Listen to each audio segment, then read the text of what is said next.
I have dealt with the problem of theodicy all of my life.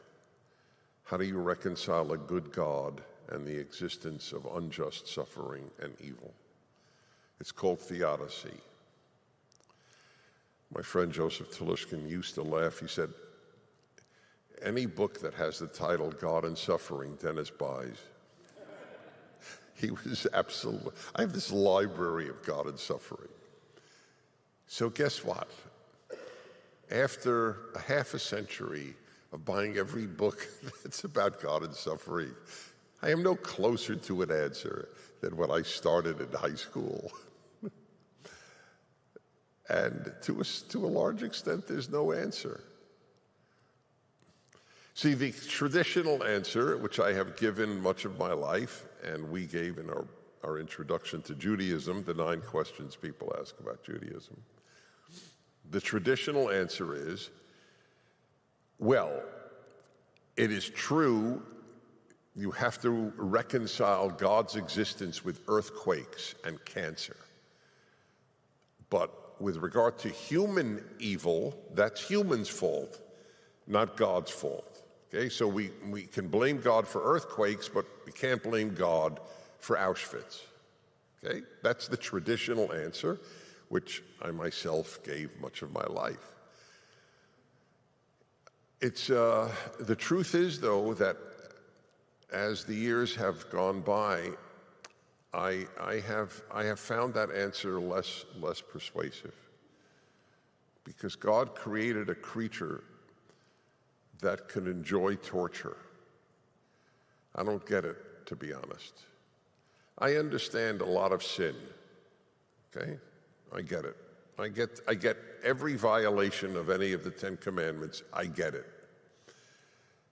I don't get torture. The joy of inflicting excruciating pain on a human being.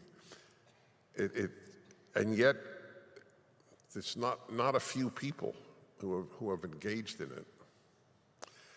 So God created a creature that could do that, or that could engage in mass murder. So how do I then live with all of this? Basically as follows. God wants us to be good. If we choose not to be, I don't blame him.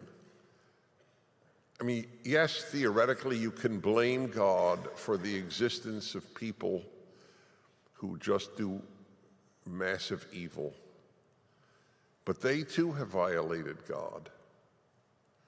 God's will. I'm just finishing a book on an Auschwitz guard who was put on trial. It's a fascinating book. I learned of it through the Jerusalem Post, and happily it's on Audible. It's a very tough issue. He was a guard at a Nazi death camp when he was 17, and he was put on trial at 93. By the way, here's the interesting thing. At 93, he was tried as a juvenile, which makes sense. And there was a line I just heard in it where the author, who's a very morally sensitive German, it's obviously in English, but it was written in German and translated. And he, in passing, he has this his line, which I couldn't believe I heard. I loved it. He said, the issue for anyone participating in the death camps and in the genocide of the Jews was not did they kill with their own hands an individual Jew. And he said, even if they didn't violate a law, because this is an interesting issue. It's a very interesting issue. German law, which obviously I didn't know till this book, German law is in the society in which you lived, did you violate its law? It's an interesting question. So if you murdered a Jew in Nazi Germany, you didn't violate the law. So maybe you're not guilty. But he said,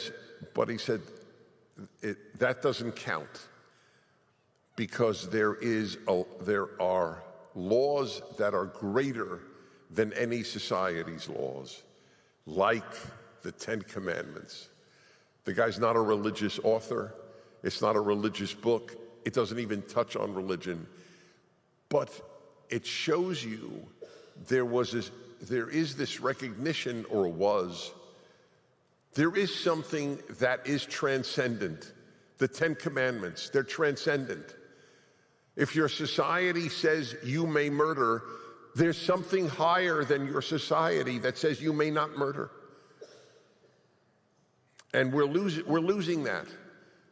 The state of Louisiana this year, announced that it wanted to put the Ten Commandments in Louisiana schools, and there was an uproar against it.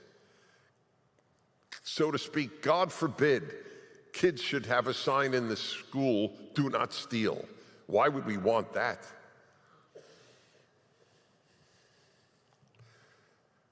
Talking about steal, I got a great anecdote for you, then we'll speed up.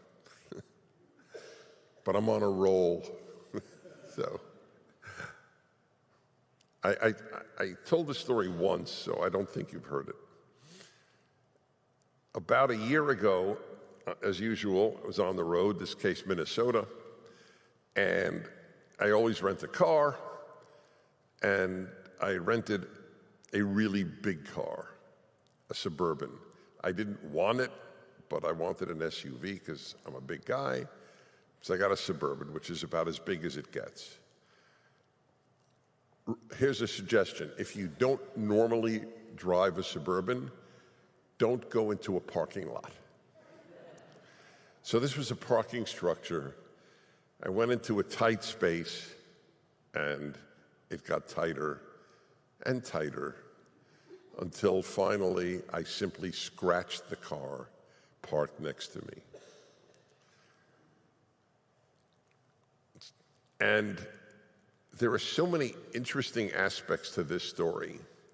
I will admit to you, there was a voice in me that said, "Nobody saw this. Just get the hell out of here. It's not that big a scratch. Nobody's hurt. Why would you leave a note, Dennis?" And then there was another voice that said, "What, are you out of your mind?" By the way, this is what kids in Jewish schools are taught. You have a Yetzer Tov and Yetzer Ra. You have a good will and a bad will, and they're always fighting each other. What happened when I scratched that car was a great example. I admit I had the Yetzer Hara voice in me. Nobody will know the difference, okay? She's insured, everything's fine. The number of possible excuses for not leaving a note, who did this, was legion. Anyway, I left a note. I should have prepared for you. This is a very, very moving story. It shows, it's an example of the power of good. So I left a note. "I'm sorry, the dent on your car I caused. Here is my phone number." I don't want to leave my name. What if they knew me? Both for good and for bad. What if they knew me and hated me? And what if they knew me and loved me? And it doesn't matter. I left my phone number, which is what mattered. I got back a text a day later from a woman. "I am the owner of the car you dented or scratched," whatever the word was. "All I want you to know is how happy it made me that somebody would leave their name or somebody would leave their contact." So I wrote back, "You really moved me, thank you." And she never responded.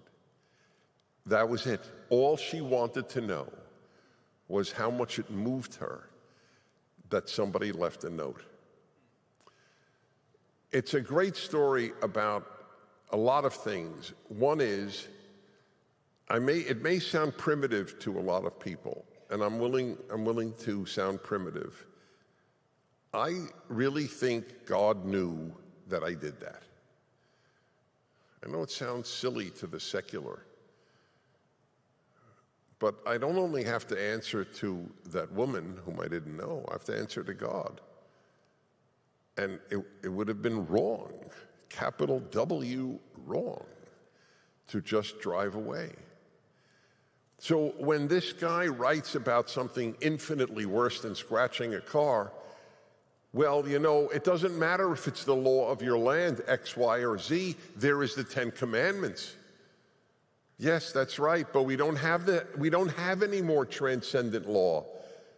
The Declaration of Independence says that we are endowed by our Creator with certain inalienable rights. There are no inalienable rights if there's no Creator. If human beings give us our rights, human beings can take our rights away. The secular morality is a dead end.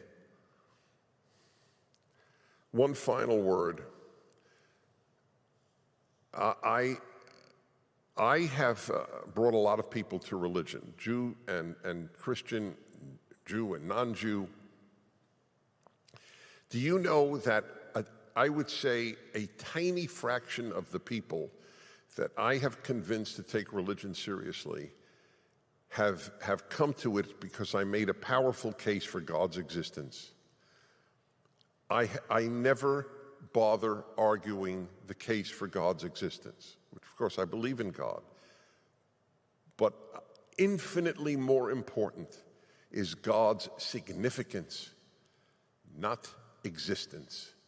Because if God exists and isn't significant, which is true for most people, God is morally insignificant for most people who believe in God. It's the moral significance of God and religion that matter. And that persuades people. So God exists, so therefore what? So God exists, and therefore, why will I leave a note on the car that I just damaged? God exists, He'll forgive me. I mean, a lot of people will just believe that, if they even have the thought about God in it. The issue is not that you believe in God. Does God play a moral role in your life? That's the only or single most important question.